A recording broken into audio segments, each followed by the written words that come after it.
As you're aware, many African countries have already implemented reforms in one form or the other.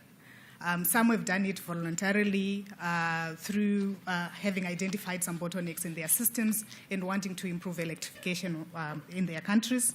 Others have done it as part of a broader structural adjustment programs. This happened over the past 2.5 decades across the continent. We take an audit of how the electricity markets look today and find that while there's been a lot of action in this area, the progress that has been made in moving the markets towards competition is actually quite marginal. Just to give a few examples, a few statistics, about 20% of the countries are still operating monopolies. About half of the countries have moved just one step from a pure monopoly to an area where the generation segment of the market has been sort of opened up to include independent power production. But there's interesting also progress that has been made by about 30% of the countries on the continent, which have done deeper reforms. And I think those of us that have been here throughout the week, we've had examples of Kenya, who's done unbundling of its power utility and so on. It's one of the countries that sits in the 30%. So these countries have partially or fully unbundled their national utilities. Some of them have implemented, let me say one or two, have implemented partial divestitures as well. We also find that as this reform has taken place, many countries have put in place an independent regulator. About 2/3 of the continent has put in independent regulators to monitor the operations of both the vertically integrated or unbundled utilities as well as the private investors that are coming into the market. We find that tariffs remain predominantly government-controlled. There are various forms that this type of control take, and that there's level of subsidies, or the countries that have some form of subsidy in place, funded from the fiscus, is actually the majority of the countries. In terms of performance, what we find also is that private sector participation has clearly improved generation capacity on the continent. Our statistics show that between 1990 and 2013, about 10 gigawatts of generation capacity were installed through independent power producers, just counting those projects that were operational when we did the assessment, not counting the projects that were in pipeline, which is another large sum. However, when it comes to meeting access objectives of countries, we don't see a strong correlation between this improved private sector participation and access objectives. It would seem as though much of the generation capacity that has been stored to date has been to meet demand deficits for the clientele or the customers that are already connected to the grid to a large extent. We also find that actually countries that made more progress in terms of electrification did so under government-funded initiatives or government-championed initiatives, so to speak, where the government had like an electrification campaign that had a lot of public finance going into it, but may or may not have private sector investments coming into it. What this suggests is that there's still some bottlenecks in the current market arrangements. We are trying to understand what it is that restricts the generation capacity that increase from helping countries to achieve their access objectives. I think some of the reasons we already tease out in the report. I'm not going to sort of discuss them here because I think we would like to give our panelists a chance to tell us what they think on this subject. But I think one of the key, when we did an assessment of not just the 7 or so countries in Africa that have reached universal access, but also other countries across the globe that have managed to accelerate electrification at the pace that the New Deal on Energy is envisaging, we see that the role of the government being a dominant role. And I think one of the questions that we or our panel should help us to understand is what is the optimal role for African governments in this thing. So, for example, we see that well-thought-out plans, electrification plans, a private sector entity or entities championing the electrification program has been sort of like a constant in a number of the countries we reviewed. Certainly in the North African countries that have reached universal access, and also in the few island states that have done so on the African continent. One of the areas that we thought this panel discussion could help us get into is the issue around the potential risks that still exist in the current model of market arrangement. I'll just mention a few here. So what we know is that a lot of the generation opening up that has happened under a PPA model, a power purchase agreement model, often with fixed tariffs. Not always, but often with a fixed tariff or with at least a feed-in tariff that everybody knows at the beginning, and often with government guarantees. And that has increased the contingent liabilities that government take on their books. Sometimes, actually, the lack of fiscal space, and we've seen this in a few projects that the bank has tried to finance, or has proposals that the bank has looked at. We see that sometimes the lack of fiscal space has actually made it difficult for countries to be considered bankable. So it's clear that we need new ways of managing offtake risk, especially if we're going to stay in this single buyer model. But perhaps we also want to hear from the panelists and from the audience what other models the governments could consider. Another sort of potential risk that I want to talk about is the increasing subsidy bill. Because also with increasing electricity, be it generation or access, you also inevitably increase the subsidy bill if your tariffs are not cost reflective. Again, going back to our own experience with the projects we've evaluated at the bank, you find that one of the perhaps unexpected results or development of effects of IPPs is that in some cases they actually increase the subsidy burden on the government. So again, this is an area that we think the panel can help us to think through. How do we manage this? What is the optimum level? Should subsidies actually be part of this arrangement of accelerated electrification or not? Normally, when we talk about reforms, we also have an objective to mobilize more, innovative sources of financing. And what we found in our studies that for on-grid solutions, the innovative sources of financing outside of government bonds, which of course have their own risks, I think we've heard about that as well during the course of the week, and we hope the panel will discuss this, have been limited to countries that have sort of deeper capital markets. So, for example, if you look at the extent to which private equity funds have engaged in the power sector, you find that they tend to be in middle-income countries, your South Africa's and North African markets and so on, and far less in the less developed countries. And again, would like to see if we can come up in this discussion with some complementary reforms that could be taken on board or that are required in the countries to mobilize more domestic and international savings into the energy sector. One of the things, we also did an analysis of the off-grid solutions, and one of the things that comes out of this analysis is that yes, there's definitely more innovation that you can see from this particular option in terms of both the financing and the payment systems. That also these systems or this solution is present in a broader spectrum of countries. From middle income all the way to transitional states. But I think one of the challenges we still have with this is there's still not, at least to our understanding, not a standard model of how to do off-grid electrification. There are all kinds of different models that are out there. Cooperatives, aid-funded initiatives, private sector that have metered systems, and so on. We also see that the regulatory framework in the energy sector still remains predominantly focused on grid solutions. So I talked earlier about the power purchase agreements. A lot of countries are putting these in place. A lot of countries are feed-in tariffs. But when it comes to the off-grid solutions, we don't see a similar comprehensive approach to actually putting in the legislation that tells people this is how you do off-grid in this particular market.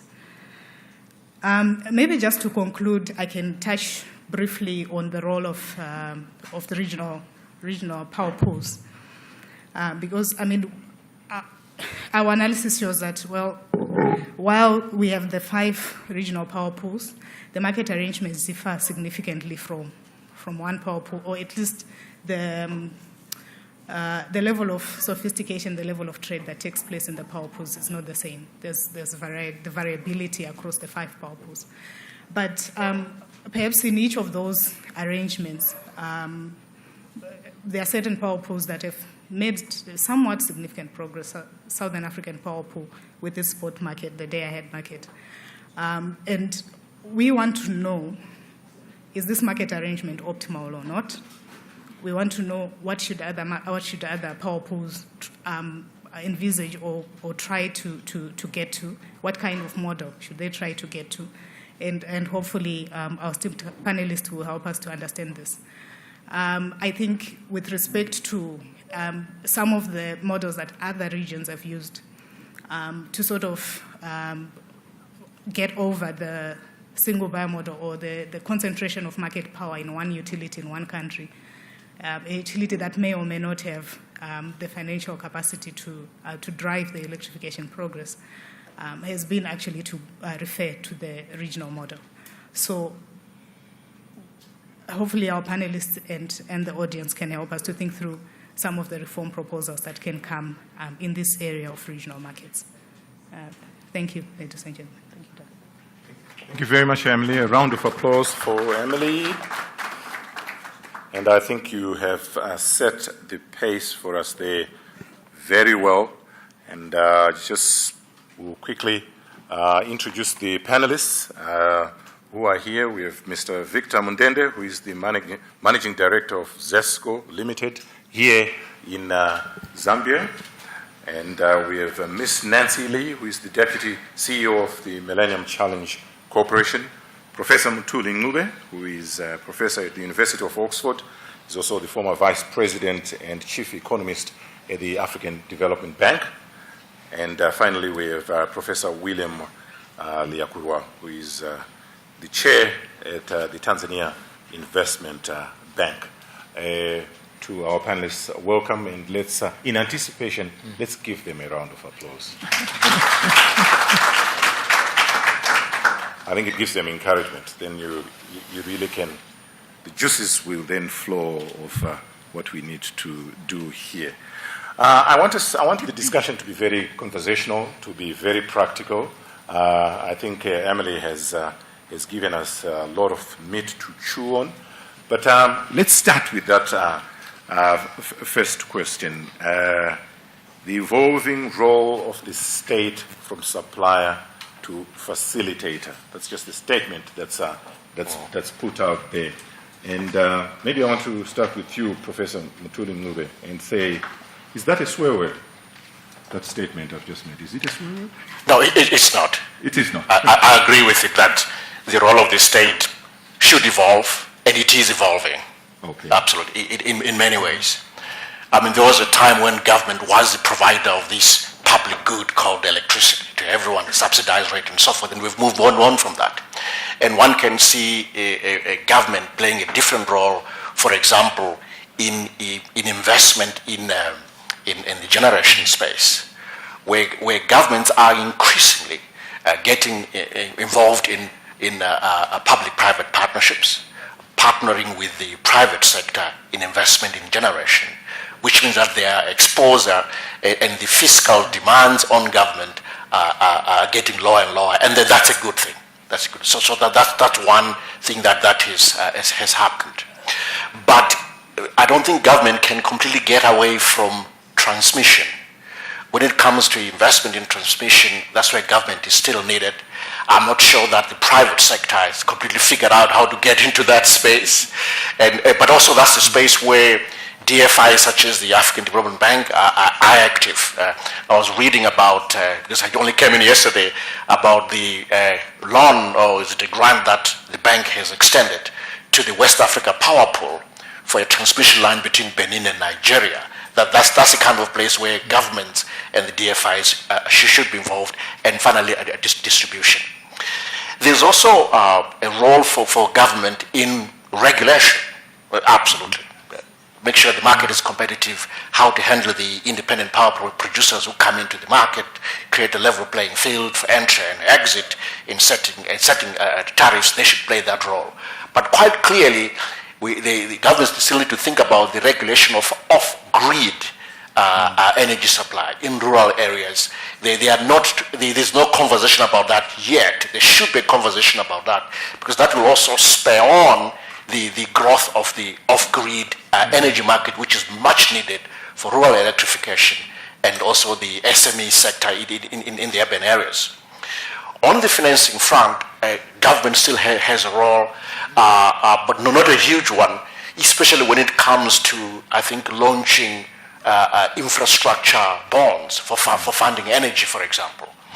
I think that it's one thing to say the markets are not deep, which is what the FDB studies find. The markets are not deep, so governments cannot launch these instruments and so forth. But actually, it's an opportunity to deepen the markets in the first place, because that's a good thing. That's a public good. It's important that we should have a deep market for debt, and in launching infrastructure bonds is critical.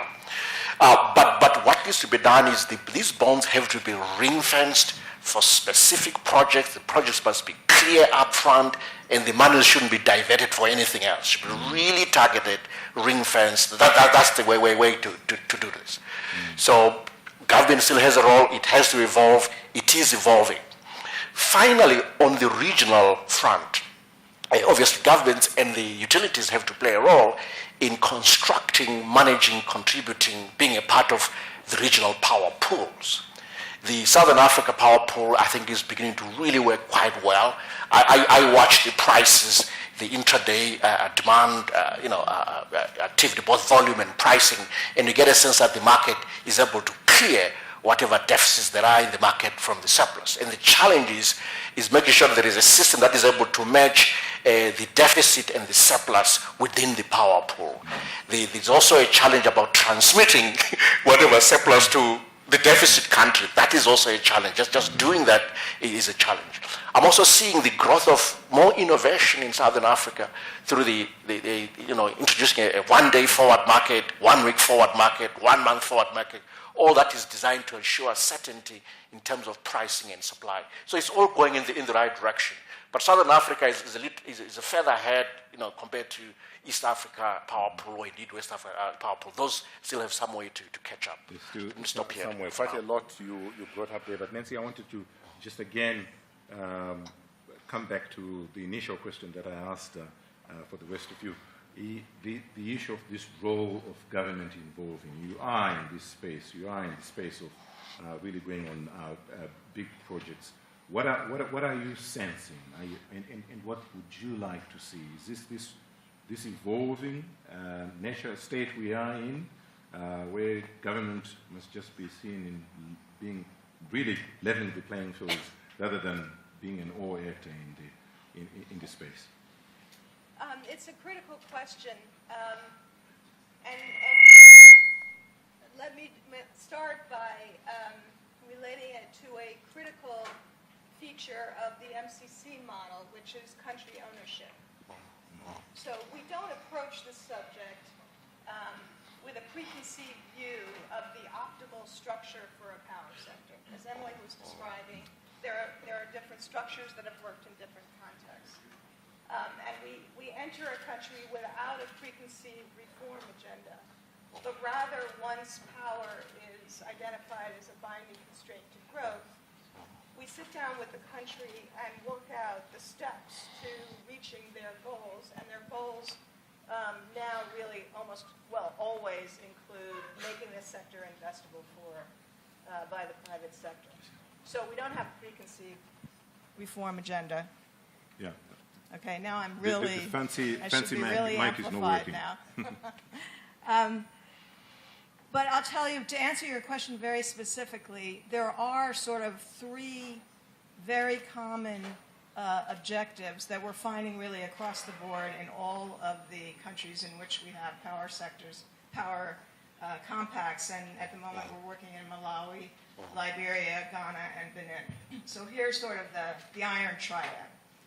The first is you need a commercially viable and an efficient functional utility. It can be an unbundled utility, it can be bundled utility, but it's got to be commercially viable, financially viable. Number two, you need fair and transparent rules for access to power procurement, even if it's by a government entity, and access to the transmission network. Number three, you need stable, predictable rules for tariff setting. The private sector needs to understand how the tariffs are set. Hopefully they're set in a way that recovers costs, and it's got to be stable. So those three things, I think you can say across the board, whatever the structure of the power sector, that's the bedrock. And we're finding in the countries we work in, there really is a willingness to take on those issues. Those are hard issues to take on in many cases. Utilities often, we begin in our work with countries, we begin with utilities that are really not financially viable. They have to be restructured. There are arrears. There's a lot of intergovernment arrears, which in the context of fiscal constraints are hard things to address. But if you approach these reforms in a way, in an organic way, where the reforms grow out of the objectives that the government is seeking, as opposed to imposed from the outside, we're finding that we can be much more effective. Well, what do you find, just to make a follow-up question, what do you find to be the struggle with most governments when it comes to the issue of, Professor Ngube spoke about this one, government maybe should concern themselves with the issue of transmission rather than generation. The struggle on letting go of that control, what is it? It's an essential uncertainty when you're moving from one system to another system. You're moving from a system which isn't actually working well in most cases. There isn't enough generation in most cases. There certainly isn't enough access. So we know there's a problem, but then there's the unknown in terms of moving to the solution to the problem. But it's very clear the private sector has to be involved in the solution. It's very clear that competition is a good thing, as much competition as possible. If you're trying to do renewables and non-renewables, as almost all countries in the region are trying to do, you have to have a diversity of supply.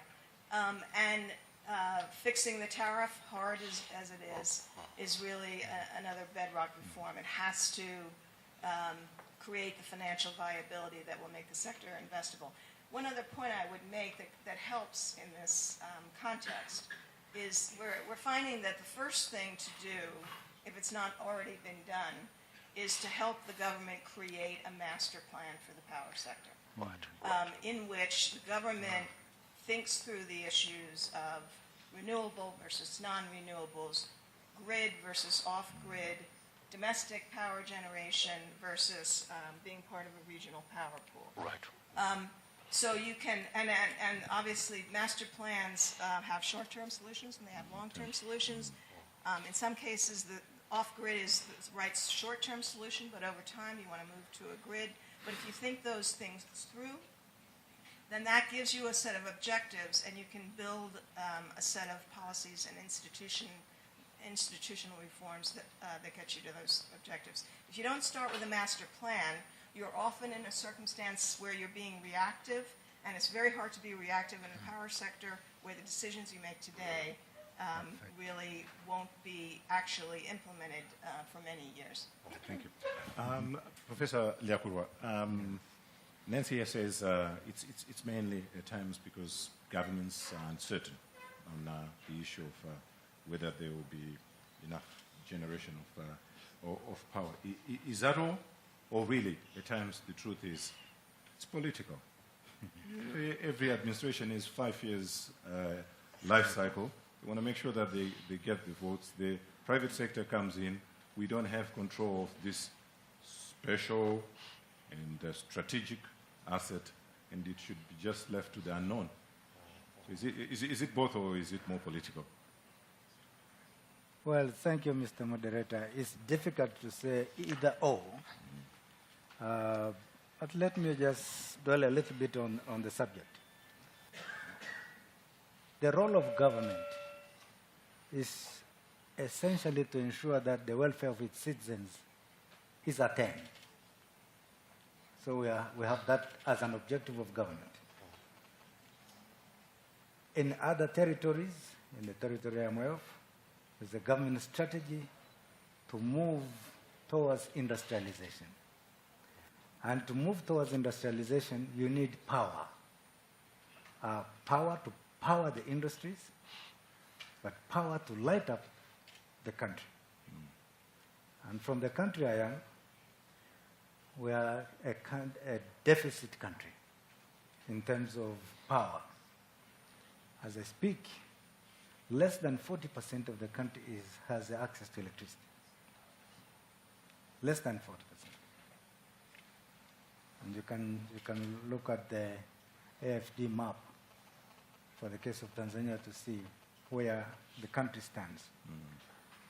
Now, unfortunately, it's unfortunate, we have more or less one institution that generates, produces, and distributes power. Now, with that kind of a model, first with the deficit and the need to reach out, there are elements of subsidies in the system which are built over time. I don't want to go to the model that Ntuli has raised. I'll leave that for now. But even that particular model is supported by independent power producers who are supplying electricity to the national grid. The problem here is the independent power producers have, how would I call it, have managed to shortchange the institution for two main reasons. One, because of lack of technical competence to negotiate contracts. But two, because of corruption, and I can say it openly. Corruption in the system, we are likely to have contracts that are skewed in favor of independent power producers. At one point, power from the independent power producers was costing us about 45 cents per unit. Who can afford that?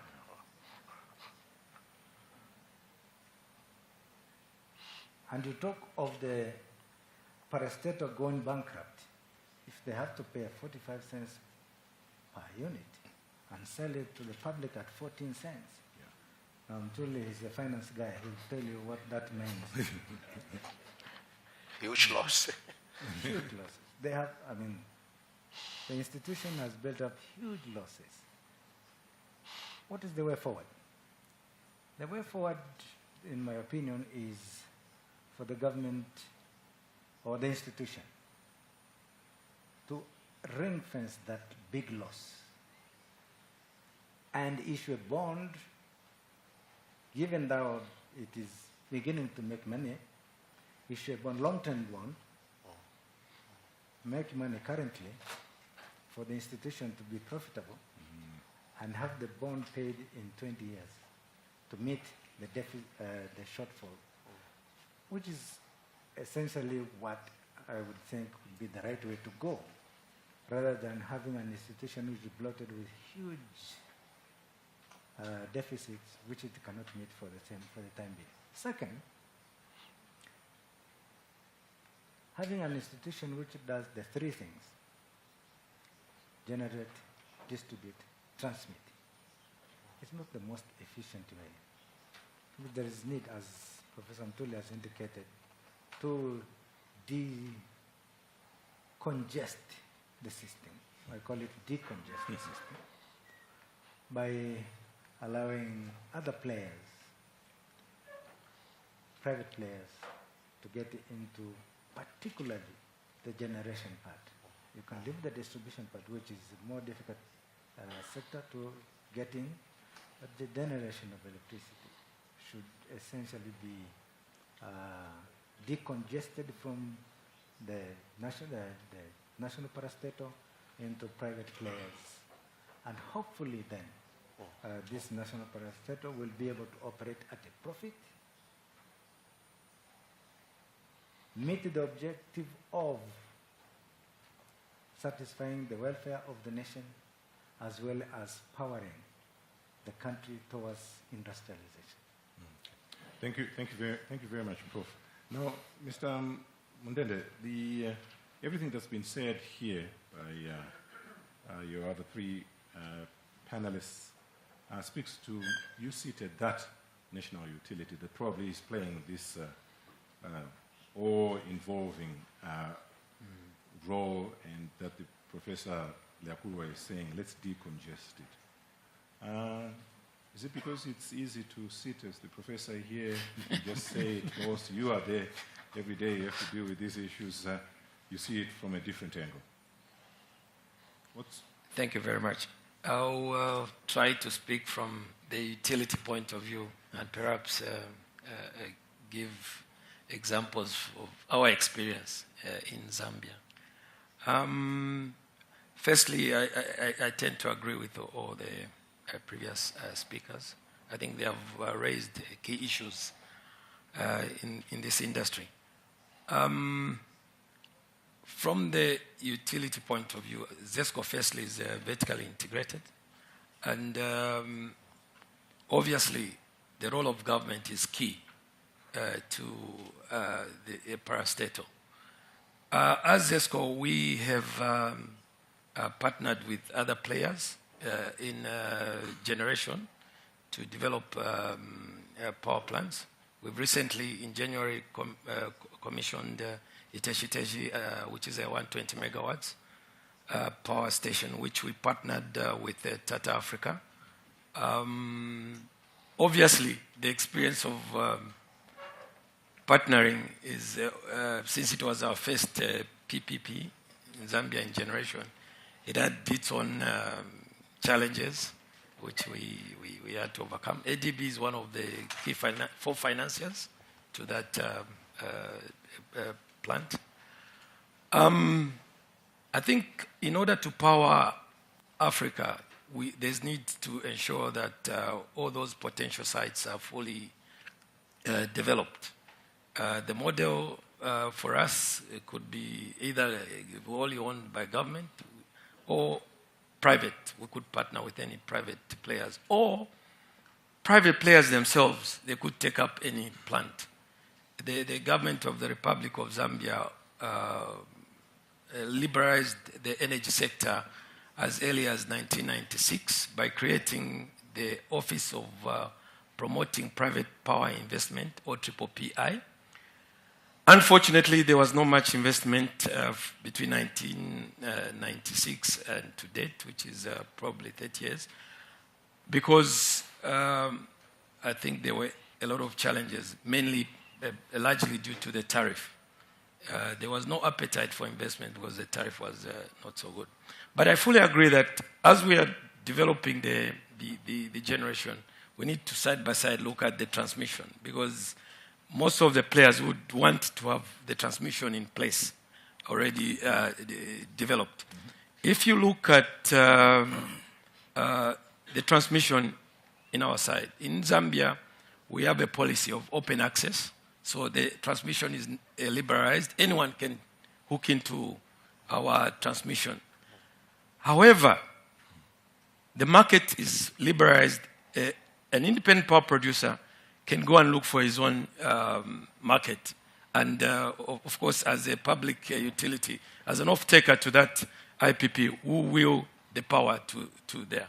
But the public off-taker has become like a de facto single buyer, you know, because for the simple reason that the market and the pricing structure is not commercially configured.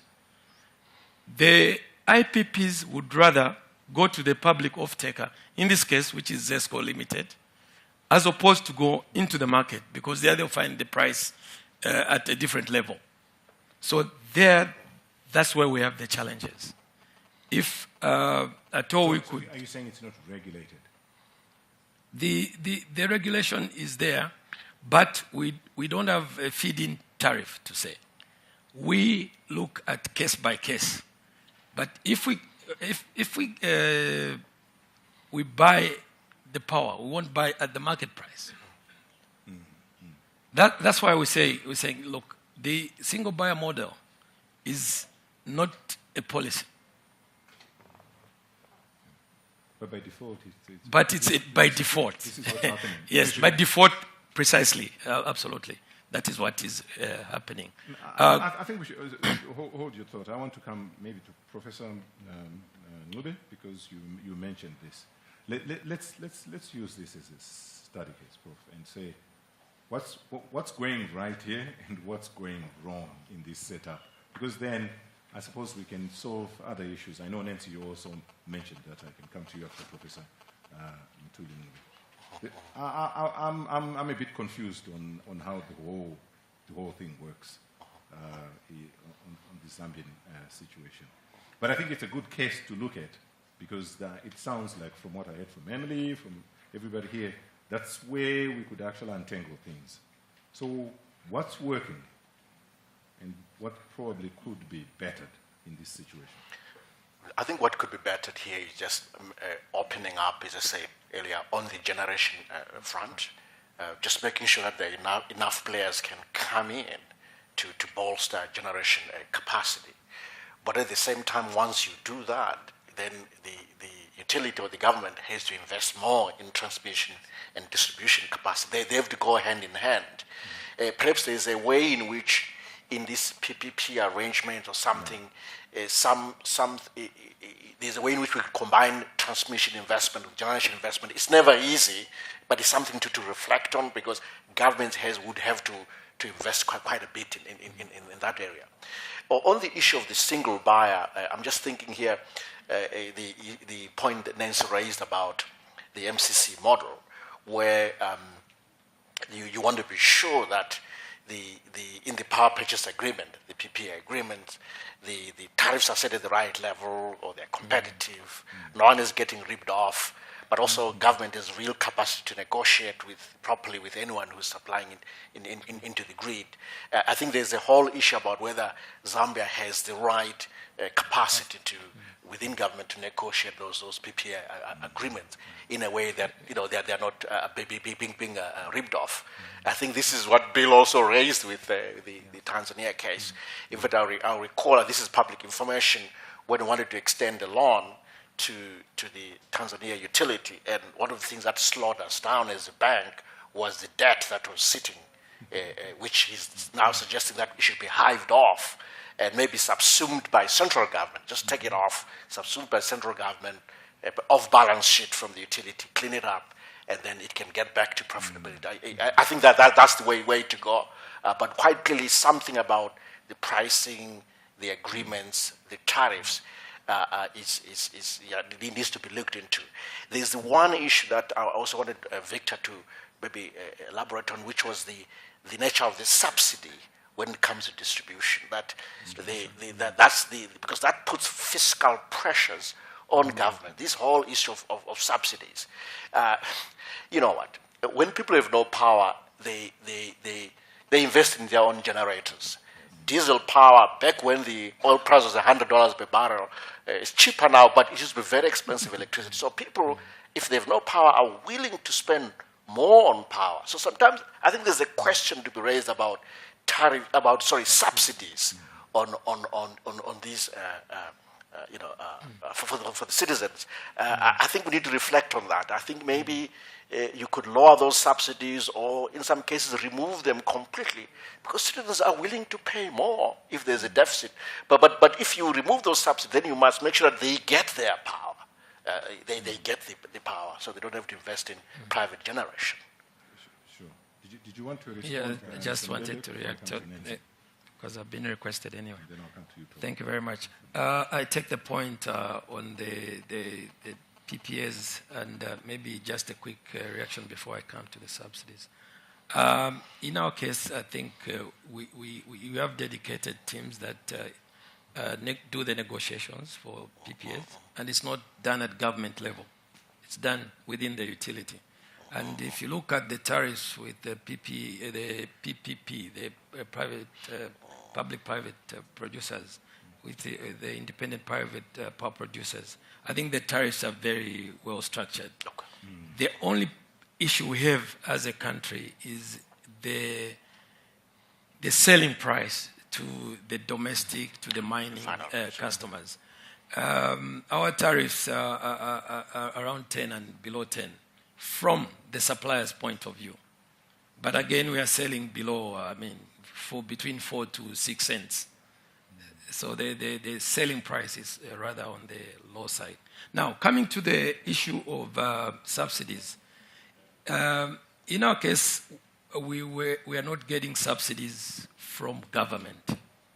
What we did was to work with the World Bank, and we got the loan to government and on lent to ZESCO at a very nominal interest to government. That worked very, very well, and we raised I think our customer base was somewhere around 470,000 customers.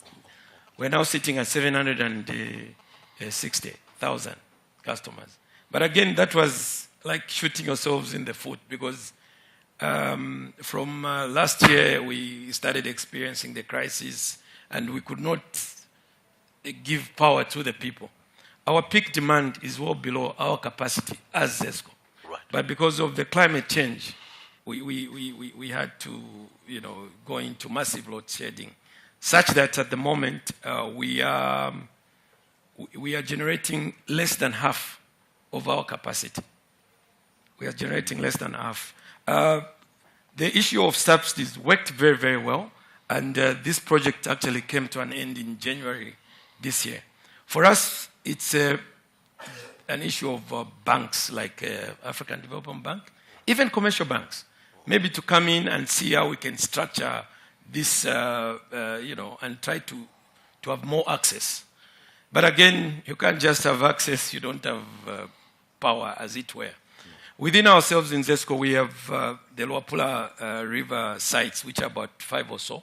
We are working with our colleagues in DRC to ensuring that we construct the 1,200 megawatt capacity sites, which we have already signed the government intergovernmental memorandum of understanding, inter-utility.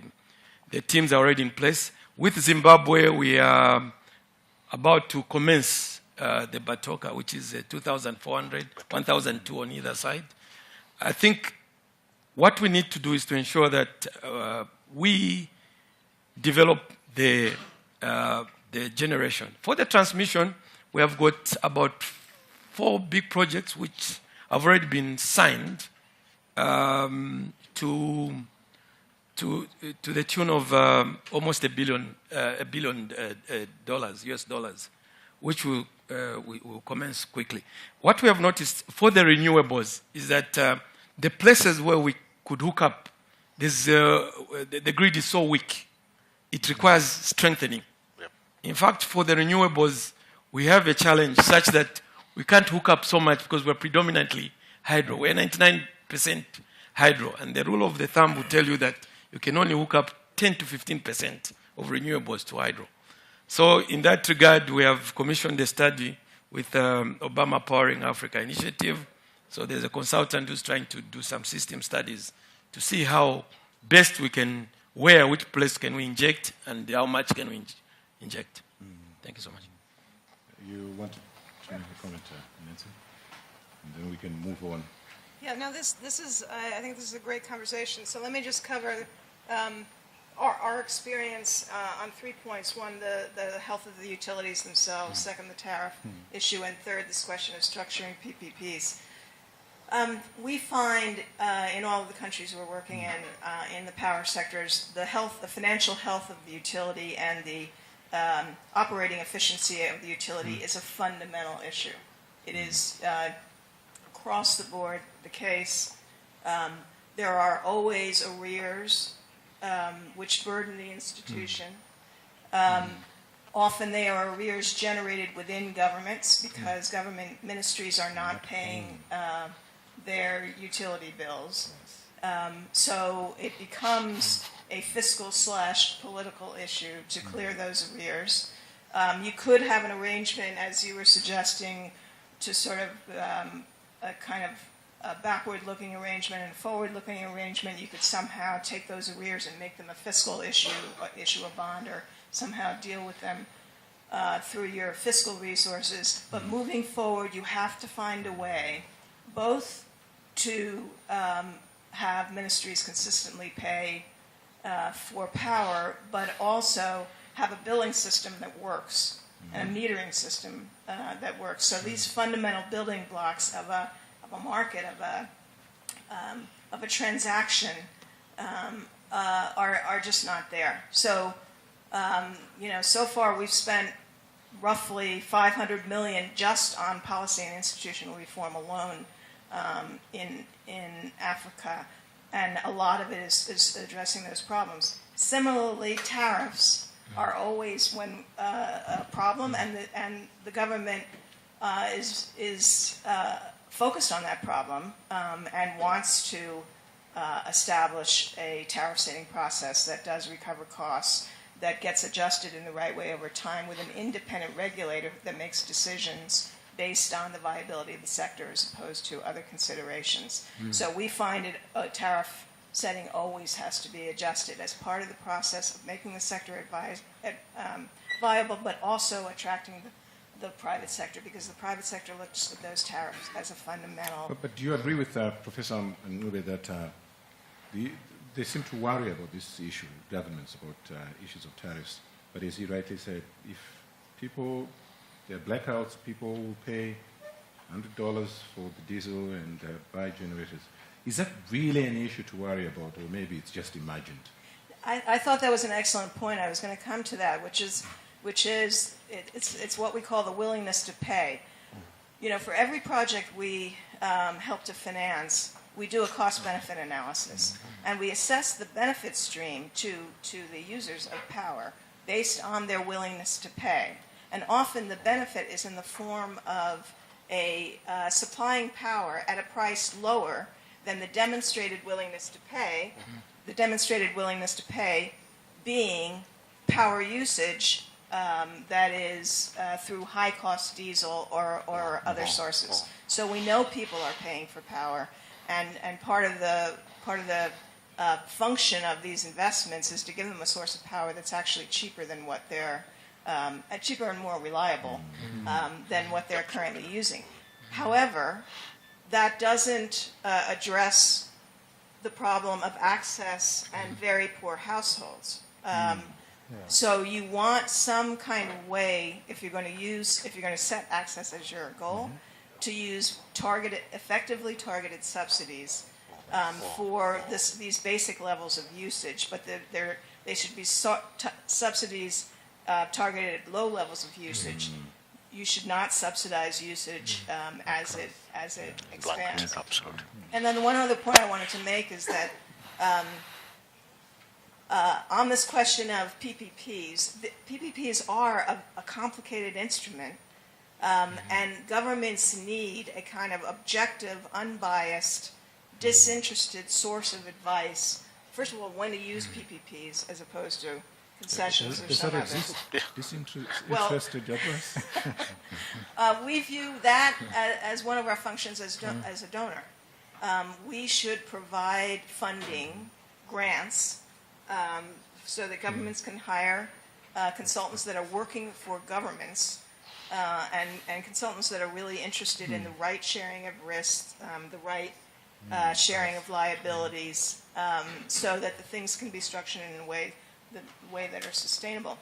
So I do think that that's a role for donors. And so that's exactly what we've done. We've seen this need, and we've set aside, particularly for Africa, about $50 million in financing just for that alone, and we expect that that in itself will help bring some PPP transactions to market and actually create the kind of leverage of private resources that I think we're all agreed is necessary. Professor Lyakuru, I want to bring you in here more to also add to this point, but to then give a country specific in Tanzania on whether it relates to what is happening in Zambia. Well, the situation in Tanzania is not very different from the Zambian case. The difference here is that of late, Tanzania has discovered natural gas. Yes. And natural gas is increasingly being used to generate electricity. With natural gas, as opposed to hydro or thermal, the price is going down.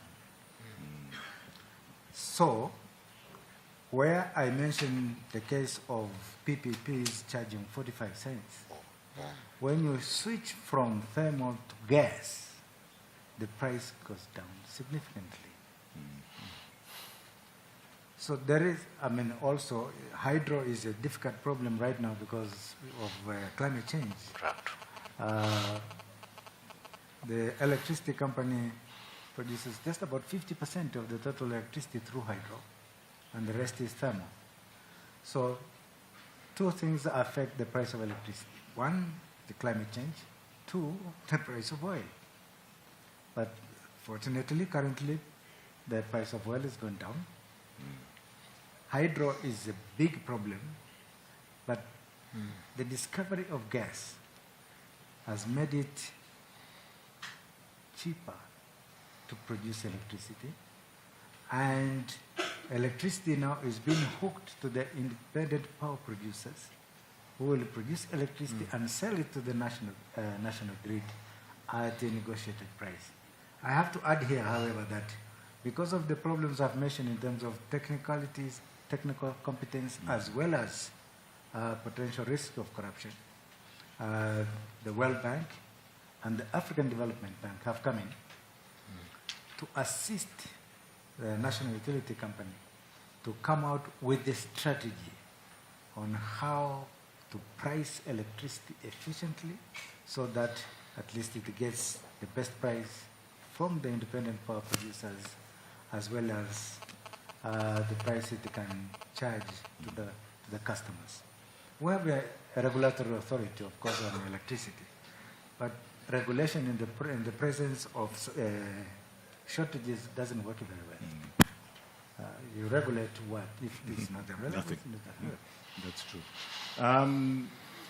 Professor Ncube, Mr. Mdende, and also Professor Lyakuru is raising the issue of El Nino, La Nina, so climate change, and we having those issues. I'm not quite sure whether I picked up on what was the issue and then connecting if we're talking about other issues of integrated approaches to renewable energy on and off grid. What's your thought on that? When it comes to hydro, obviously there is a challenge with the drought in Southern Africa. It's a real problem, absolutely. But there are some countries in Africa that are more fortunate, where the climate is a friend. Let's take Cape Verde, for instance, which has invested massively in wind farms. The Kabioleka project, in which the AFDB is one of the investors, along with AFC. I think there's European Development Bank as well in there. That is working quite well, and I think the numbers I have is 45% of the power to the country now comes from that wind farm facility, and it could grow, it could double, frankly, and move closer to 80, 90%. So that's a fortunate situation where an issue of renewable energy is a key source of energy, and the country is moving away from diesel generated energy to wind. If you look at Morocco, where again, if you look at the new solar complex near Ozazat, that has become a major a source of energy in Morocco, and Morocco is very clear about its energy strategy, how to deal with renewables. If I can think of another country which is very clear about integrating renewables, it's South Africa. South Africa and Morocco are very clear strategies, and you can see the results. And that Ozazat complex is an incredible project. Kenya as well. I think the strategy is reasonably clear in terms of integrating renewables, whether it's Lake Turkana, project which is generating power there, as well as the geothermal energy. It looks like the strategy is also together. I'm less clear on Ethiopia because it too has a great potential on the geothermal front.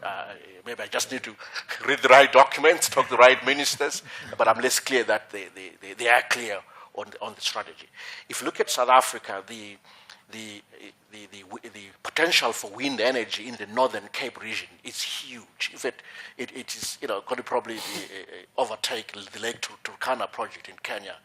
There's a huge investment that's going to go in there, and there's a great potential. But quite clearly, the country must have a strategy for incorporating renewable energies. It involves some investments, it involves some regulation, and some countries are more fortunate that that's the only source of energy. So what you're saying, Prof, is that there is an opportunity there. But I've been having discussions here, and what you get to hear mainly, especially from governments, is that it's costly.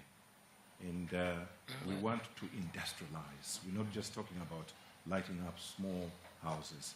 So how do we then become innovative in finding and tapping into new ways of financing, especially renewable energy? That's right. I've just joined the board of a new renewable fund in the UK, in London.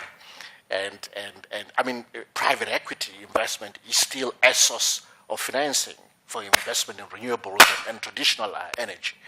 Absolutely, that's still a source of capital. But for me, where I've been disappointed, Daniel, is really the speed with which the markets have failed to create the infrastructure asset class as an investment asset class. I'm actually baffled why we're not making progress. When I spoke to some colleagues on the street at Carlisle, they told me that, you know what, truly, maybe the problem is that what we're missing is hungry investment bankers who can create the same thing that they did for the mortgage-backed securities, which crashed the U.S. housing market, but do it for the infrastructure asset class, so that we can move faster and make sure this asset class develops, and then pension funds, the long-term investors, can then begin to invest in it. So I think that there is a role for the pension funds, investors, for brokers, but also for investment bankers to get involved in this market. But why are they not hungry then? These investment banks? I don't know. So just one more point. Yeah. There's also something that perhaps is less applicable. At least you see that in the US. Maybe Nancy can confirm, which is an approach for investing in infrastructure around energy projects. It could be buildings, it could be that. You could have a different investor just investing in that kind of infrastructure. Those structures, instruments are called yield cores. That's one instrument. I don't know if any African country that is using them. Maybe I just haven't been keeping up, but clearly that's an opportunity. Yeah. Nancy wanted to jump in. Yeah. Nancy, come in, and then I'll move to Professor. I'll come to you. Just 2 points to add to that. And again, going back to the utility as the off-taker of renewables as well as non-renewables. What we've seen is a lot of deals founder at the debt stage because there's a lack of confidence in the utility as the off-taker of the renewable source of power. And in part, that relates to grid issues. As this is not cost-free, the grid has to be adjusted so that it's capable of absorbing that power. So there have to be grid investments that parallel the investments in the renewables. But the renewable companies are prepared to move forward with innovative approaches. but they need a reliable off-taker and they need reliable access to the grid, and that's also a question of rules. But Nancy, if they're already operating below capacity, there's space there to feed in from renewable, isn't there? No. Or am I being simplistic about the issue? Just No, I mean, I think there's a universal shortage of generation capacity of one form or another. So I think renewables have to make up the mix of generation capacity. But then the other point I wanted to make on renewables in particular is you need a regulatory environment, especially if some of the renewables are going off for off-grid purposes, that's appropriate for off-grid. The regulatory approach for grid and off-grid probably does not need to be the same and probably should not need to be the same.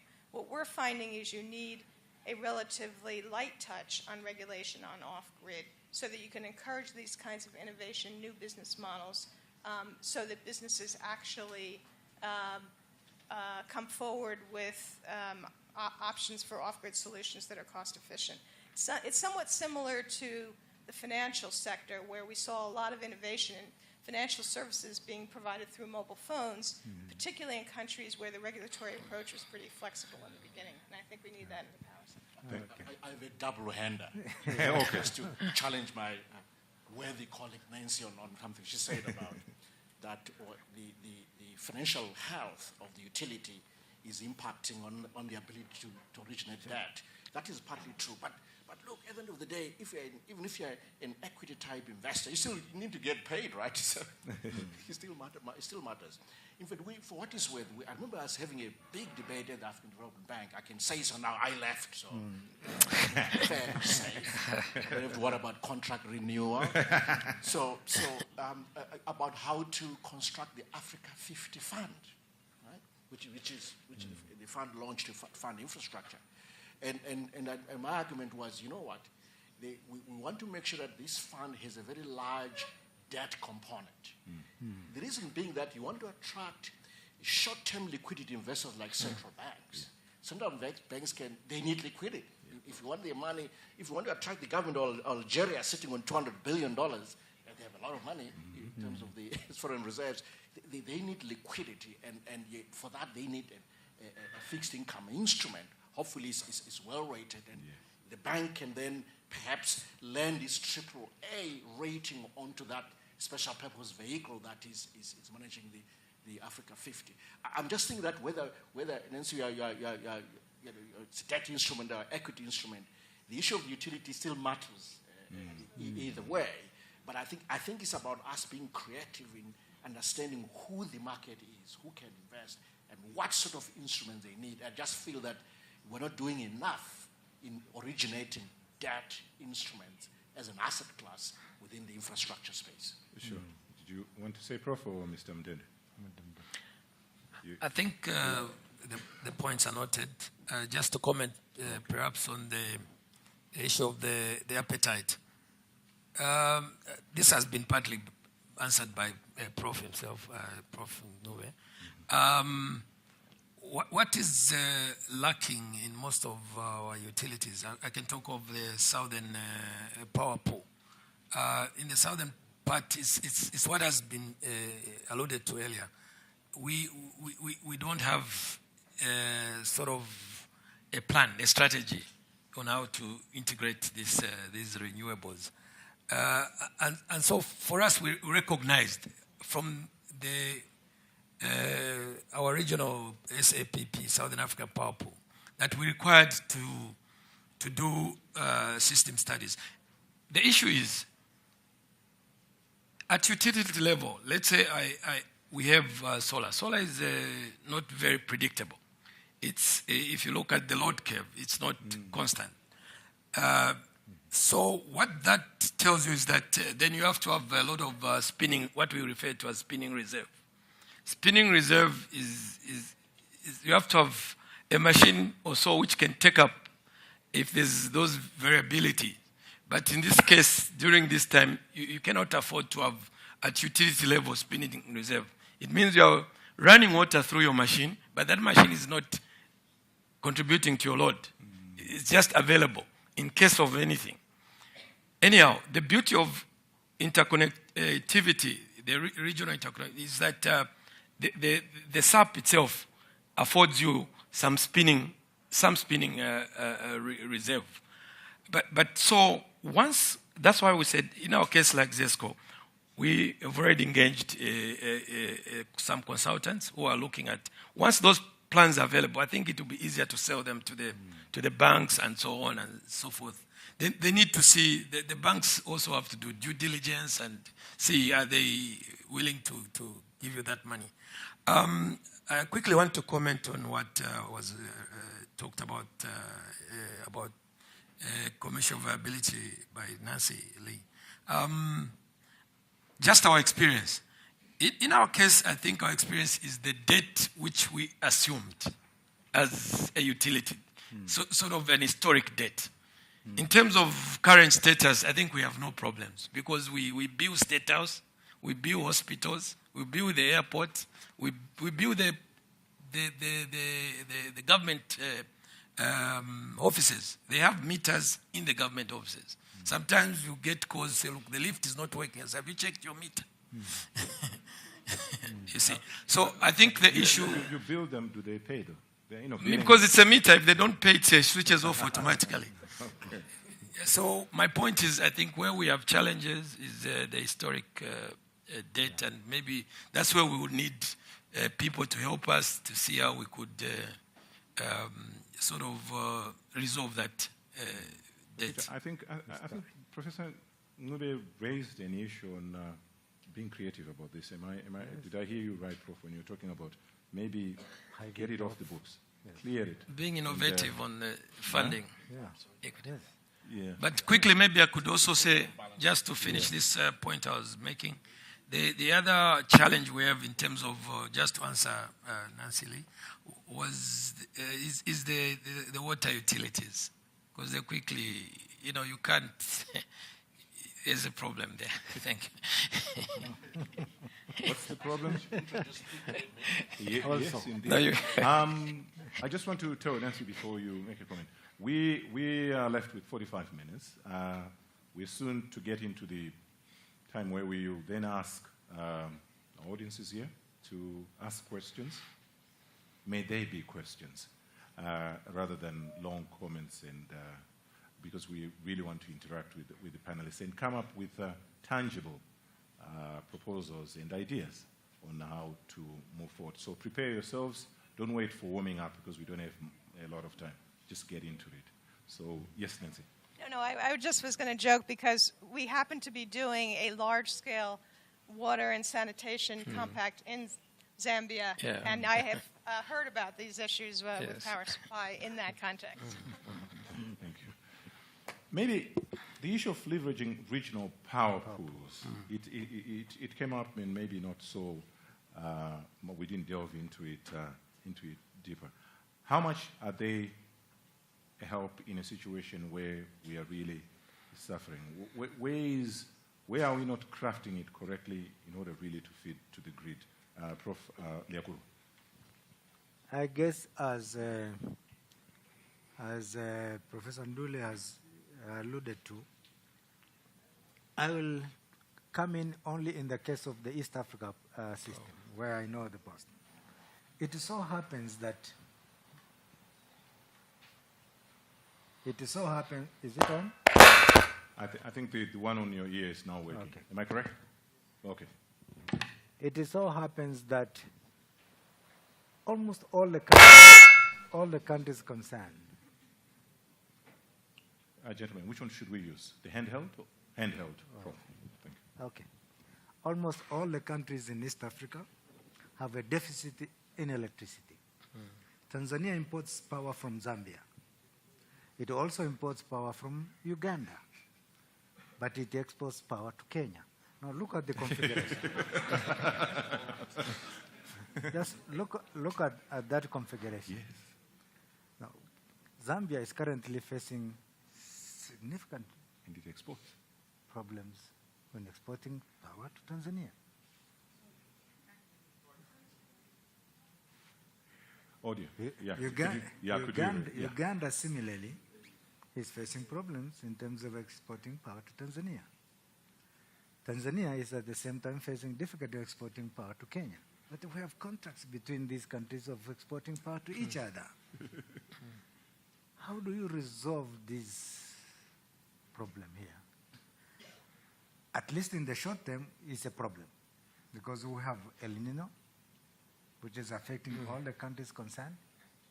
In the long term, at least there is gas in Tanzania, which is increasingly being used to generate electricity.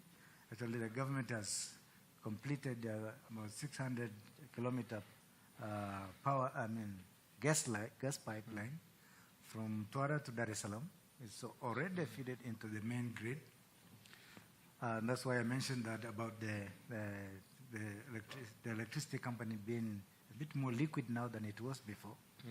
And you could actually live on Ntuli's suggestion of issuing a long-term bond to take care of the history. And as well, get some of the banks, including the Development Bank, to finance the power company because it's beginning to show profitability. But the issue of a regional power pool is a complicated issue in the context of East Africa because all countries are power deficit, although they have agreements to sell power to each other, but they're short. How you resolve that particular scenario, I don't know. So, maybe you could tell us, in a situation of a crisis, is there a clause that says if we have a crisis, maybe we should stop supplying other countries and look after ourselves? Thank you.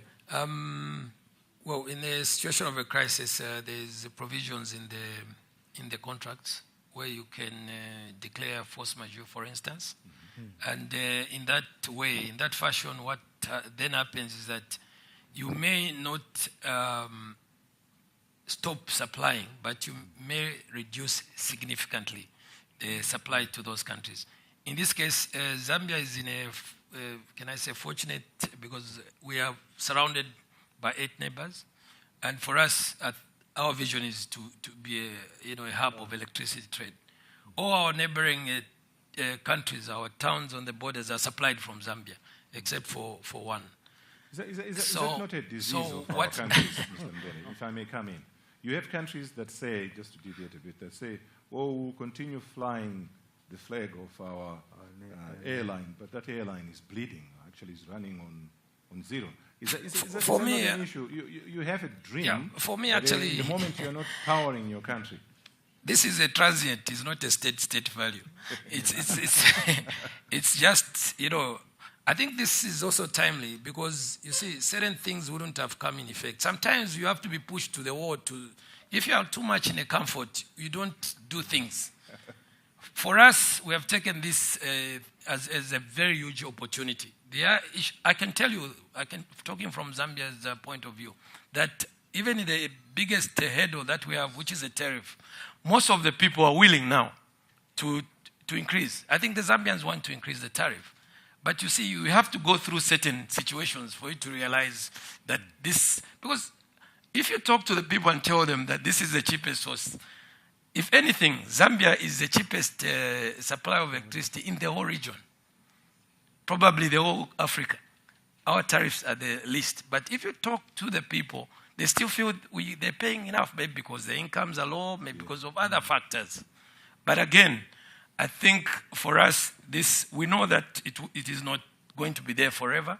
It is just, and it has presented a lot of opportunities. All we have to do is what Professor said, create that appetite for investment now, because it's an opportunity. The window can just go out and remain in low tariffs, remain with lack of investment, and so on and so forth. Interesting. Are there questions from the floor? If there are any, please, I'll come. But just before I go to the floor, Prof, I need to ask you, Prof. Lyakuru. Mr. Mdende says, you need to be pushed in a corner. I don't know where he's leaving room for planning in that process. The Great Lakes region we could do more on hydro, or couldn't we? if we planned properly? Tariff. Well, the Great Lakes region, yes. I mean, if you take Zaire, for instance, as part of the Great Lakes region, then you have a big source of hydropower there. But Zaire is a complicated place. For now, it is not connected to the grid system as Zambia, Tanzania, Kenya, Uganda is, because at least these countries are already connected and it's easy to buy and sell electricity to each other. The distances to the source of electricity in Zaire, I don't know. From the source. I think the Congolese will not be very happy with you calling it Zaire. DRC. Yeah, you're right. From DRC to the neighboring countries, I don't know. But the problem here is more political than economic.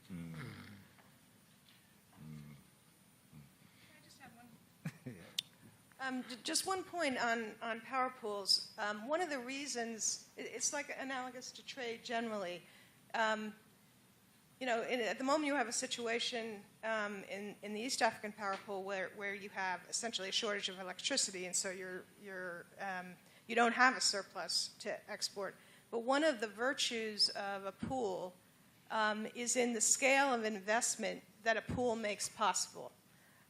You want, if you're creating a regional market, larger investments that achieve economies of scale, greater efficiency, and lower costs make economic sense because you're talking about a market that's much bigger. So and that really should not be underestimated as a motivation and as an organizing principle around regional integration of power markets in the future. I wanted to say the same thing as Nancy, to say, look, the fact that East Africa has a deficit, no one is trading with anyone, is actually a signal, because one of the roles of a power pool is to signal what needs to be done. It means that there should be more investment in other forms of energy and in generation. Absolutely, that's the signal. And just an anecdote on the Inga Dam project. You know that the what really triggered everything, now we're beginning to see some movement, was South Africa. Because for the longest while, we needed a large off-taker to kind of commit to make the project viable. But also, we just needed a change of thinking, which is to see the Inga Dam as a regional project rather than as a national project because of its capacity. And then thinking regional about it helped a lot. And then South Africa and DRC signed that MOU, 2.5 years ago now. And then that triggered movement. And then now you've got DFIs putting more money for the feasibility studies and so forth and so forth. But your point about generally the Great Lakes, there's great potential for hydro, for the different falls here and there. But also you begin to see the use of interesting technology. I mean, what's this? Was it the Kivu Watt project in Rwanda, where I know the bank is involved, is invested in that as well. Harnessing that methane gas from the lake and then using the right technology to convert that to power generation. There's a lot of potential, absolutely. So, and the deficit within the East Africa Power Pool is signaling that more should be done to invest in that capacity in East Africa. Okay. Questions? I'll start with you, sir, and then I'll come to you. Please tell us your name and whom you're directing the question to. And as I said, one question per person. Go ahead, and then I'll come to you.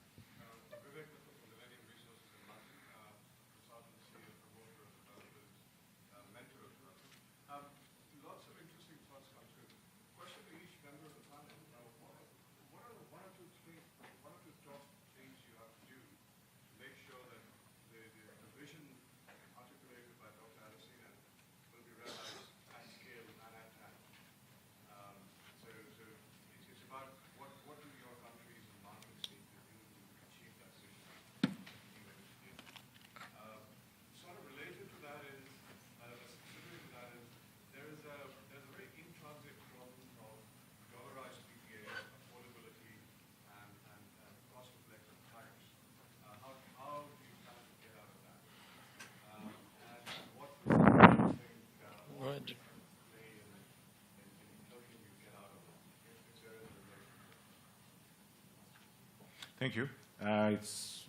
Could we get a second question? Yeah, you, sir.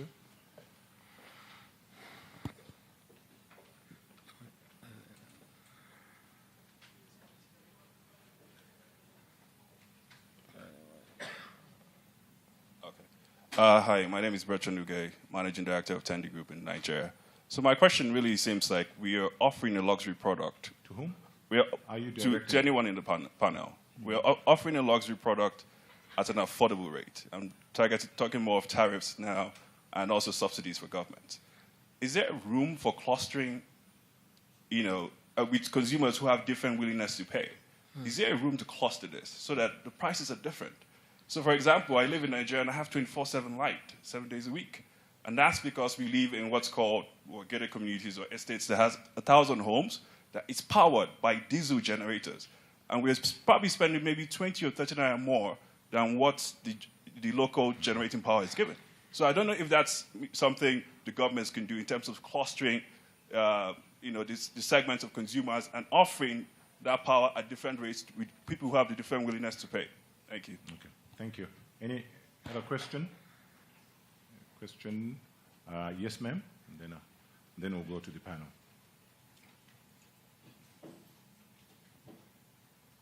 Hello, Susan Lasecki with Hope Energy, CEO. I've got a comment and a question, and they're related. The first one is we keep talking about the high cost of energy from renewables, but every fact I've read has said that it's now cost competitive. And the question around, are we looking at the total cost of ownership of non-renewable sources compared to renewables, like what's happening with diesel generators, and then getting to what the real cost competitiveness is? But also in the mix, nobody's talking about biomass. And biomass is a way of creating a lot of jobs, actually sucking up CO2 and delivering baseload power. That plus waste to energy, and waste is another big issue on this continent. Why aren't we talking about that alongside of solar and wind? Thank you. All right. Most questions were all directed to the panelists, so who wants to start?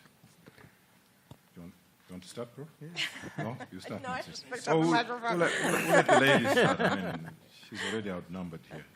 So. To answer the first question about what's necessary to bring this vision to reality, I would say that what we're challenged to do as development institutions is to bring all of the elements together that really that create the critical mass. We've talked here about 4 elements. First, the policy and regulatory environment. Second, the institutional strengthening and reform. Third, the actual investment in countries where fiscal space is limited, supplementing public resources or doing viability gap finance. But fourth, investing in the pipeline of bankable projects. So I would argue that all 4 of those things are necessary. And I think for MCC's perspective, since we bring large-scale grants to the table, we have a lot of flexibility to respond to need. Our compacts increasingly have all 4 of those elements, whereas in the past we might have just invested in the infrastructure. Now we bring those elements together. But it doesn't, we need to build partnerships across the development finance institutions so we can bring all of those tools to the table. On the question of price differentiation, I think that's a really good point. I think it is possible, and that was partly why I mentioned earlier this notion of a light touch in regulation for off-grid. There are off-grid, the renewable energy sources. One of the many good things about them is, for solar in particular, they can operate at small scale or they can operate at utility scale. So in some cases, you're going to, in off-grid solutions, you're going to have different prices in different areas, depending on the nature of the technology, the size of the market, et cetera. And the regulatory environment should allow that to happen in order to encourage innovation. Down the road, there may be some attempt at greater uniformity, but I think price differentiation will be a driver of innovation and of investment going forward. And I think that relates to the question about biomass. I think it very much in rural areas in particular is a viable source of not just household or farm level energy provision, but mini grid, nano grids, which can be a very efficient source of energy, but also of fertilizer, a kind of little ecosystem of supplying the needs of local rural areas. People sort of make a distinction between what's scalable and what's not scalable. I think that's becoming less and less relevant now, because I think you're going to want mixes of solutions, some of which you can do at scale and some of which are you can do at small scale, but you can do it in a commercially viable way. Prof. Nubi? Just to add to what Nancy is saying, for the bank to achieve Adeshina's high five, the first high five, is, I think just focusing on a lot more on off-grid energy technology is one way forward. And I know that the bank is wired to think on-grid. That's what we do. But off-grid is really important. That includes the biomass, absolutely. So is the solar-based energy for rural homes, biomass, and just finding a way to invest in that, work with government, invest in that, to really massify, scale that up, I think will help achieve the high five. I think I was listening to one of the elevator pitches in one session I attended this morning, where this gadget that's being sold in Zambia, a local company, you have a solar panel with a battery for storage, and also you go to all manner of USB, sockets into it, comes with a radio, and all for $175. Surely rural people can afford that. Equally, in terms of biomass opportunities, generation opportunities, they can be assisted in terms of generating their own power. So, off-grid is the buzzword for achieving this high five. I think the differential tariffs, I totally agree. On the issue of US dollarized, US dollar denominated tariffs, that's an interesting challenge. In areas where you find the investment is in US dollars for generation and so forth, in the PPP, wherever, frankly, but the tariffs are in local currency.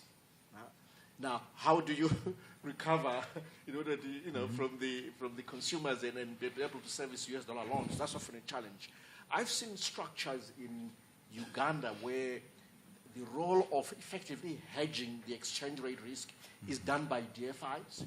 I know there's a project, just need to remember the name now, where the Norwegian NORAD, Norwegian government, working with the German development bank KWF, that's it, KWF. KFW. My German is not great. So in the idea there was to overlay literally an exchange rate, hedging mechanisms that allows the initial investors in the project to receive basically effectively $1 tariffs on the back of a local shilling tariff structure. Yeah. So maybe there's a role for DFIs to play that role in markets where you can't even hedge. It's almost an effective subsidy to consumers for a US dollar tariff when they can afford it. Before you hand over the mic to the prof next to you, Professor Nubi, what would you say to people when you advocate the issue of off-grid, and as you say, the FDB would be more wired to on-grid, who say, well, if you want to industrialize, we got to go mega, as it were, as far as... But frankly, we have to do both. We have to do both. All I'm saying that let's also be wired as well off-grid. I mean, that's all I'm saying, that off-grid, on-grid should be part of the strategy. Okay. But I think about it, in the peri-urban areas, in the huge slums of Nairobi there, well, you're not going to get on-grid power very easily. It's going to be off-grid. So even in the urban areas, you still need some off-grid power to power those hairdressing salons and other things and so forth. But clearly you need both. That's all I'm saying, yeah. I think a lot has been said about the questions raised, but I just want to dwell on one, which is the very important issue of pricing, the differential pricing. It's already happening, actually, in the case of Tanzania, where rural energy is priced differently from urban energy. And I can give an example. I have a home in the rural areas, and I have a home in Dar es Salaam. When I buy electricity for my house in Dar es Salaam, I am charged a certain percentage, which goes towards rural energy. And when I buy fuel for my car in Dar es Salaam, a certain percentage is charged to go for rural energy. So the price I pay for my house in Dar es Salaam is different from the price I pay for my home in the rural area. So it is working. And this is what was being financed by, and Nancy knows very well about rural electrification in Tanzania. And you're okay with that? Very okay with that. He's actually subsidizing the rural homes. Yes. Yes. Yes, Mr. Mdede. Thank you. I think it's good to note the last point. Probably we will share that with the authorities here so that we could. I think in our case it's a flat rate. Anyhow, for what could be done for these markets, I think from the utility point of view is to ensure that we have a cost-reflective tariff. I think that will raise the appetite for investors to invest in this industry. The key for us, I think, is just to have a cost-reflective tariff. A tariff at 5 to 6 cents, I think, is nowhere near cost reflectivity. The PPAs, dollarized PPAs, I think in our case, when the investment is in dollars, like for the mines, then the PPAs will be in dollars. If it's in local, then so we don't have much of a problem. It was a problem when an SI was passed that everything should be in kwacha. Then it became a problem, but then there were exemptions that we had to seek and were granted. Yes, I agree that off-grid, why we have to do both on and off-grid, I think if you have to have access to electricity to a lot of, especially rural people, off-grid is the solution. On-grid, big projects are just for big cooperatives, and that's it. It's not meant for other, and the access will ever be very low. But if we embark on, like in our case, we have a lot of potential sites in mini and small hydros. I think we have a lot of sites between 1 megawatt to about 15 megawatts. We have a lot of those in the northern part of our country. That is power to the people because they'll be off-grid. The rest of this, they'll just see pylons and that's it. The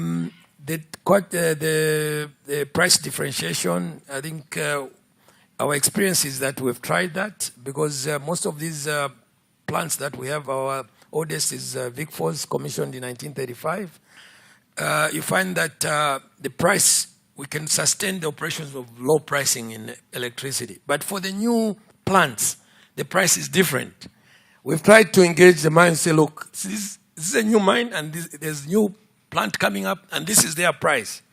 It has become a challenge. But because the mines have insisted on what they're calling levelized tariff, we are trying to ensure that we can have a price differentiation, but it has presented itself as a challenge. But we try to learn from others, and if there are people with some answers, innovations, they can whisper to us and we can quickly deal with the matter. The other generation mix, the sources of energy, I think waste is what we are trying to embark on. There are some companies that have shown interest to deal with waste energy.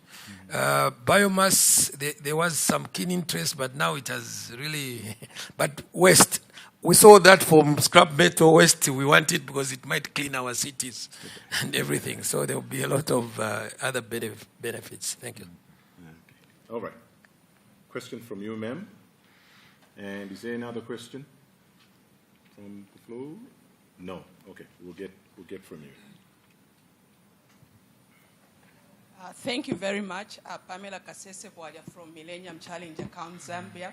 I hope I'll be allowed to respond to one of the questions that was raised by Managing Director ZESCO on the issue of the water utility having problems and the issue of them getting into prepaid meters. Would I be allowed to now ask the question? You are allowed. Yeah, since I'm working with the water utility, I think that the plan by the utility is to install prepaid meters in the city of Lusaka, and they've already started doing that. In government, they have installed bulk prepaid meters, but obviously the problem is different from ZESCO. I think there are a number of issues that the utility is facing in that some of these camps and the police camps and the army barracks, the infrastructure is completely dilapidated for the water. And therefore, when we tried to install the bulk prepaid meters, it didn't work because they ended up paying money for water that was not even going into their houses because there are just leakages everywhere. They need to repair the entire infrastructure in these camps. So the plan is there, and through the MCA Zambia Compact that we are implementing is to ensure that prepaid meters are installed. But also the problem of ZESCO is affecting the water utility. I mean, they're not able to pump water to the number of households. So that also affects the operations. But now coming to my questions, I've got one combined in the sense of focusing on the public-private partnerships and the master plans that we talked about. I know I've been involved in my previous job on the issue of public-private partnerships and the importance. Obviously, there is no way that governments will be able to finance huge infrastructure investments in energy, even in water as well. But I wanted to find out from the DFIs what they are doing to support governments to build the capacity. I mean, this is a real issue on public-private partnership and the capacity of officials within government, even in just in parastatals, to negotiate contracts that benefit governments and share the risks, as was mentioned. And then on the issue of master plans as well, it has worked for the water sector. I mean, MCC financed the development of master plans for the water supply, sanitation in Zambia. And what we are seeing is that we are getting more investments from government and also leveraging investments from cooperating partners because there's a document that outlines all the pipeline investments that are required in the short, medium, and long term. And these master plans are expensive. I don't know what DFIs are doing to actually support this kind of master planning. Thank you very much. Thank you. Don't know whether we have DFIs here to answer that question. But, There's no one out. Yeah, I think I was going to say, I was going to use you just to come back to you since you've been in that space. Prof. Nobe. Look, one of the things I did, obviously being from a more knowledge, sort of angle, we introduced actually a training course on PPPs, what it means for government officials. So just simple basic knowledge, what is this all about? What does it take to have a successful PPP? What works, what doesn't work? Which countries can we learn from as best models? Where are the failures? We have the bank has those programs running continuously. But I think that there are two things that need to happen going forward. One is just to help governments build PPP units. What South Africa did was they put up a PPP unit in the National Treasury, but it's up to each government to decide where it wants to situate it. It could be in the Prime Minister's office or again in the Ministry of Finance, Treasury, whatever, but some PPP unit. But number two, where the DFIs can help is also just to embed consultants and skills in the PPP unit. The bank has a program where it can embed a consultant with a government for at least 2 years or a maximum of 2 years, but there's a 24-month sum somewhere there. It can do that just to bolster the capacity. But what of course, these units have to realize is that it's not just about the PPP unit, it's about pulling in the right skills depending on the project that they're wanting to push forward on a PPP basis. If it's a road, you need different skills for a road compared to electricity, for instance. So you need different skills for different types of infrastructure. It's knowing that, putting in the skills. But where the bank can help is just more knowledge, training, but also capacity building, embedding. I think the issue of embedding individuals, to me, is really, really key. Two bodies working with the, with government of Zambia and its PPP to bolster that capacity. And, Well, these people you are embedding, Prof, where are they from? Oh, these are consultants from within Africa who have the experience, and also from outside Africa. Okay. There's been a narrative, or at least an argument that's been put that when you talk about these huge negotiations, half of the time, maybe the Minister of Finance or the Minister of Infrastructure is one lawyer who's supposed to be an all-rounder, and then the other side comes with a lawyer that is just for a particular issue, and they probably are 7. And I think it goes without saying who's going to win that game. Yes. I mean, that's it. I mean, the capacity to negotiate, absolutely. So part of the PPP unit's role is to identify the lawyers out there who could help the government negotiate with the lawyers of the private operators. Yeah. So it's part of, really, they should understand the ecosystem so required to be effective in delivering on the job of being a PPP unit. Okay. Yeah, Nancy. I absolutely agree. You have to bring together the capacity building for the unit as well as the actual advice. And I would just add, I think experience has shown is the best way to actually build an effective unit is to walk them through the process of bringing actual transactions to market. Because that's really the only way to learn, but also it builds the understanding and the acceptance of the importance of the PPP unit in its role in the rest of the government, because sometimes there's frictions within governments on who's structuring these kinds of transactions. Just for this way, in terms of peer learning, just visit the PPP unit in South Africa and the one in Cairo in Egypt. Okay. If Zambia is trying to learn, please just go there. See how they're doing. Okay. There's something probably we might not have spoken about. If we are in this situation where we have this crisis, especially of power, and Prof. Ncube, earlier you said that, but some countries are blessed with some resources whilst we are in the situation of a climate change crunch. How much, I think Mr. Mdende, you alluded to this earlier, how much or how easy is it to then collaborate within member countries to making sure that you see that you generate power using resources from cross-border issues, or is that a problem? You are neighboring with DRC, with the mighty Congo River. Could probably tap into it, or are these huge political issues? Thank you. For DRC, it was alluded to by Prof. The INGA, for instance. INGA is one of the listed regional projects from the Southern Power Pool, because DRC is a member of the Southern Power Pool. INGA, Batoka, Kaora Bassa, and the Zizabona. Zizabona, that's an interconnector. Zimbabwe, Zambia, Botswana, Namibia, interconnector, Zizabona. So those are listed regional priority projects. Of course, obviously, without the power pool, I think we wouldn't have had the benefit which we are having, all of us in the region. The situation in the region is such that only Mozambique has got excess power. We have got about 12 countries in the power pool. We are 12 from Lesotho all the way to DRC. But only Mozambique has excess power. And because of that, we are able, like Zambia, we have one bilateral where we are taking 200 megawatts from Mozambique.